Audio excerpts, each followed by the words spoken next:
ဗုဒ္ဓဘာသာနဲ့ပတ်သက်တဲ့ဓမ္မမေခွန်းများမေခွန်းပြုတော်မူပါရှင်ဗျာကောင်းပြီပထမဆုံးတပည့်တော်မေးလိုတာဗုဒ္ဓဘာသာဆိုတာဘာပါလဲရှင်ဗျာဘယ်မူတွေကိုအခြေခံပါသလဲဗျာဗုဒ္ဓဘာသာရဲ့အန်တိတ်မှရည်မှန်းချက်ကရောဘာပါလဲဗျာဗုဒ္ဓဘာသာဆိုတာမြတ်စွာဘုရားရဲ့အဆုံးအမ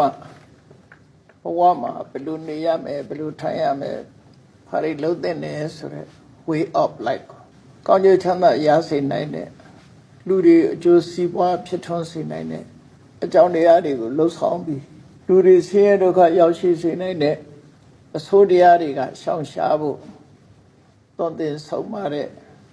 ဘုရားရဲ့အဆုံးအမတွေကိုဘုရားဘာသာလို့ဆိုရမှာဖြစ်ပါတယ်။တိရိလင်္ကာနိုင်ငံမှာဗုဒ္ဓဘာသာဆိုတဲ့အသုံးကိုမသုံးဘဲနဲ့ဗုဒ္ဓဂမလို့ထည့်သုံးတာရှိတယ်။ဗုဒ္ဓဂမဆိုတာဗုဒ္ဓရဲ့အာဂမမြတ်စွာဘုရားရဲ့အဆုံးအမတရားတော်တွေတို့ဒီလိုပဲအဓိပ္ပာယ်ရပါတယ်။ခုခေတ်တော့ဘာသာပြန်တဲ့အခါဘာသာဆိုတာ religion ကိုယ်ကစိတ်ကမှုတွေကိုအခြေခံပြီးတော့ဘာသာဆိုတဲ့စကားလုံးကိုသုံးလာကြတာဖြစ်တယ်။မြတ်စွာဘုရားရဲ့အဆုံးအမတွေဆိုတာလိုက်နာကျင့်သုံးရမှာဖြစ်လို့ကိုယ်ကစိတ်ကမှုဆိုတဲ့ဟာကတွဲဖက်ပြီးတော့ပါလာတဲ့အရာတွေသာဖြစ်တယ်ပေါ့မှန်ပါဗျာ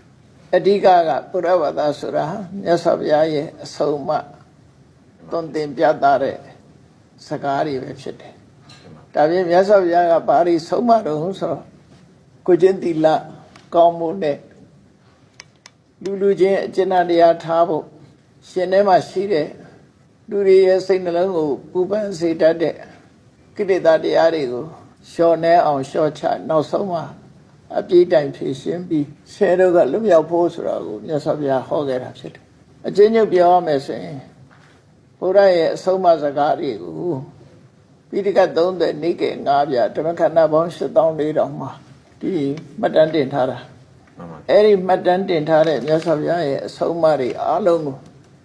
ဗုဒ္ဓဘာသာဗုဒ္ဓရဲ့ဆုံးမသွန်သင်ချက်များလို့ဒီလိုအတိပ္ပယ်ကိုယူရမှာဖြစ်တယ်ပေါ့နော်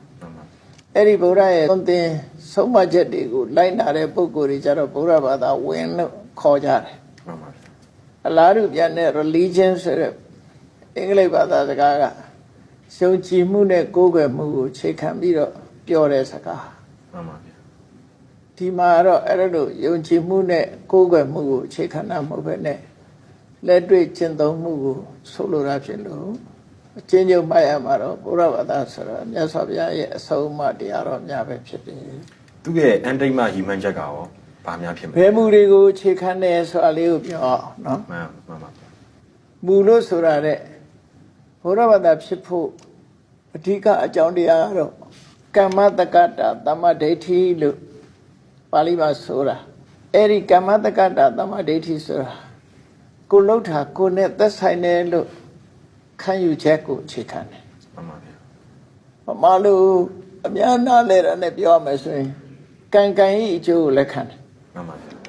ကံတရားကိုလက်ခံတယ်ကံတရားရဲ့အကျိုးကိုလက်ခံတယ်မှန်ပါဗျာအဲ့ဒီကံဤအကျိုးကိုလက်မခံရင်ဘုရားဘာသာမဖြစ်နိုင်ဘူးမှန်ပါဗျာရသော်ဘုရားလည်းကမ္မဝါဒီကရိယာဝါဒီဒီကုသိုလ်အကုသိုလ်ဆိုတာလုံးလို့ရတယ်ကုသိုလ်အကုသိုလ်ဆိုတာရှိတယ်လို့လက်ခံတဲ့ဝါဒဖြစ်တယ်မှန်ပါဗျာအဲ့ဒီကမ္မတက္ကတာသမ္မာဒိဋ္ဌိလို့ဆိုတဲ့ကိုလှုပ်တာကိုရတယ်ဆိုတဲ့ကမ္မဝါဒကရိယာဝါဒကိုအခြေခံတာပဲဖြစ်တယ်ပေါ့မှန်ပါဗျာအဲ့ဒါကိုအခြေခံပြီးတော့မြတ်စွာဘုရားကချင်းစိန်ကိုသတ်မှတ်ထားတယ်သီလသမာဓိပညာဆိုအဓိကကိုကျင့်တရားကောင်းမှုရဲ့နံပါတ်1မှန်ပါဗျာကိုကျင့်တရားကောင်းပြီးတဲ့အခါစိတ်သက်ငြိမ်သက်အောင်လေ့ကျင့်တာနဲ့ထိုငြိမ်သက်မှုကြောင့်ရရှိလာတဲ့အသိပညာမှန်ပါဗျာအဲ့ဒါတွေကဘုရားဘာသာရဲ့အချမ်းမြင်ကျင့်စိတ်တစ်ခုလို့ပြောရမှာဖြစ်တယ်မှန်ပါဗျာဘုရားဘာသာရဲ့အတ္တိမရည်မှန်းချက်ကပါလေလို့ဆိုတာကြတော့ဆင်းရဲဒုက္ခအလုံးအဆုံးသတ်ရေးပဲဖြစ်တယ်မှန်ပါဗျာလူတွေတွေ့ကြုံနေရတဲ့ဆင်းရဲဒုက္ခဆိုတာမျိုးမျိုးရှိတယ်မှန်ပါဗျာအလုံးမရှောင်လွဲနိုင်တဲ့ဆင်းရဲဒုက္ခကတော့ဘာလို့ဆိုရင်ဒုက္ခရလာပြီးရင်တဖြည်းဖြည်းအိုမင်းလာခြင်းနောက်ဆုံးမှာသိဆုံးရခြင်းဆိုတာဒါအကြီးမားဆုံးဆင်းရဲဒုက္ခလို့ပြောမှာပဲဖြစ်တယ် မှန်ပါဗျာ ဒီကြားထဲမှာဆုံးရှုံးနေတာမှုတွေကြုံရလို့တောကဖြစ်ရတာတို့ငိုရတာတို့ခန္ဓာကိုယ်မှာနာကျင်ကြိုက်ခဲတဲ့ဒုက္ခတွေကာယကဒုက္ခတွေခံစားရတာတို့စိတ်မချမ်းသာဖြစ်တဲ့ဆင်းရဲဒုက္ခတွေခံစားရတာတို့စိတ်ပင်ပန်းမှုတွေခံစားရတာတို့ဆိုရယ်ရင်ထဲကအပူတွေအဲ့ဒီဒုက္ခတွေလုံးဝအဆုံးသတ်ဖို့ဆိုတာဘုရားဘာသာရဲ့အတ္တိမဤမှန်ချက်ပဲဖြစ်တယ် တင်ပါဗျာ နောက်တစ်ခုကအတိတ်ကိုပုံချသောဝါဒဟုတ်ပါသလားဆိုတာလေနော် တင်ပါဗျာ အတိတ်ကိုပုံချတဲ့ဝါဒလုံးဝမဟုတ်ဘူး မှန်ပါဗျာ မြတ်စွာဘုရားကအတိတ်အကြောင်းတရားကိုလည်းလက်ခံတယ်ပစ္စုပန်အကြောင်းတရားကိုလည်းလက်ခံတယ် မှန်ပါဗျာ အတိတ်ကြီးတတ်တတ်ပုံချတဲ့ဝါဒကိုပုပ္ပိကတဟေတုဝါဒလို့ခေါ်တယ်အဲ့ဒီဝါဒကဘုရားလက်မခံတဲ့ဝါဒပဲ မှန်ပါဗျာ